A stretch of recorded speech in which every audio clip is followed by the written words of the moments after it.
주님의 만찬 어떻게 받아야 하나?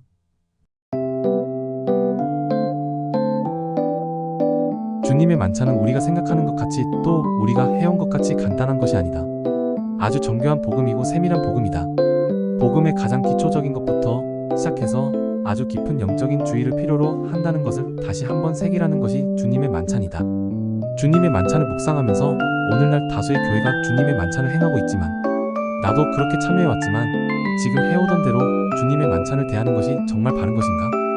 하는 생각을 해보았다.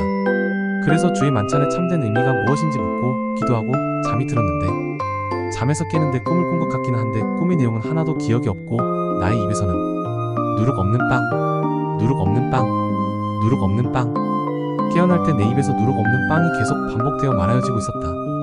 이러한 꿈은 주님께서 나에게 기억하고 주의하라는 의미에서 주신 하나님의 음성이다. 그래서 깨어나서 주님 이것이 무슨 의미인지 바로 기도했는데 주의 만찬에서 중요한 건 누룩 없는 빵과 숙성되지 않은 포도즙이다 라는 것을 알려주셨다.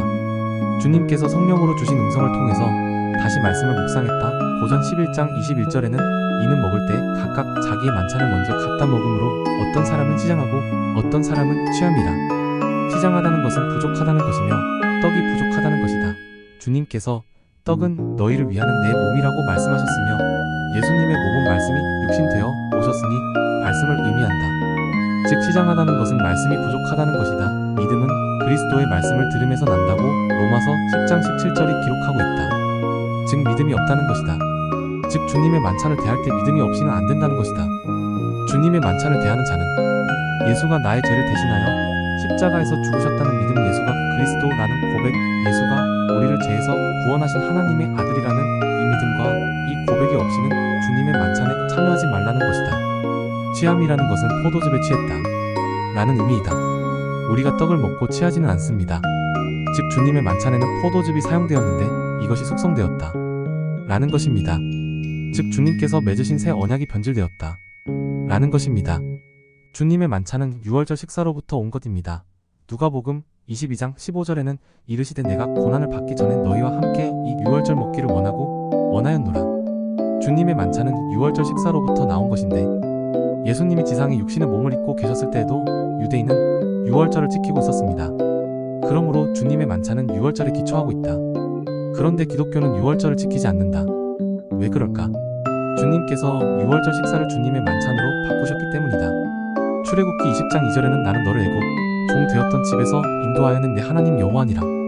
출애굽기 12장 1절로 11절에 의하면 이스라엘 백성들이 종 되었던 애굽에서 나올 때 하나님께서 하라고 명하신 유월절 양식은 첫째는 흠 없고 1년 된 수컷 어린 양을 취하라. 그 피를 어린 양을 먹을 집 좌우 문설주와 임방에 바르라. 둘째는 고기를 급하게 구워 먹되 무교병과 쓴나물을 먹어라. 하나님께서는 출애굽하는 이스라엘에게 이 두 가지를 명하셨다.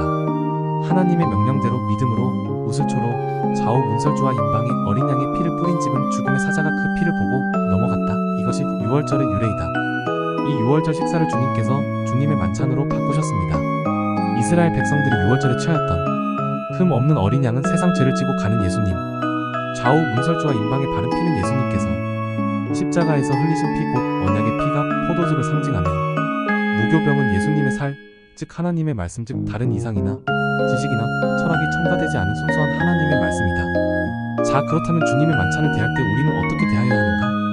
침례 교인 이상으로 만찬에 참여하라는 것은 고린도전서 11장 21절 말씀에 위배된다. 고린도전서 11장 21절은 이렇게 기록하고 있다.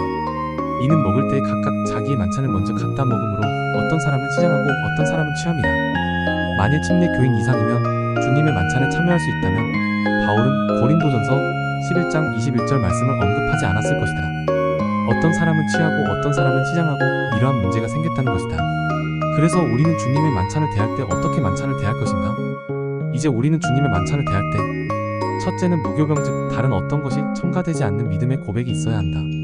예수가 나의 죄를 대신하여 십자가에서 죽으셨다는 믿음, 예수가 그리스도라는 고백, 예수가 우리를 죄에서 구원하신 하나님의 아들이라는 이러한 믿음과 고백이 없이는 주님의 만찬에 참여하지 말라는 것이다.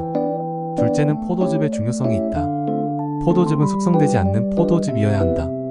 즉 변질되지 않은 신앙이어야 한다.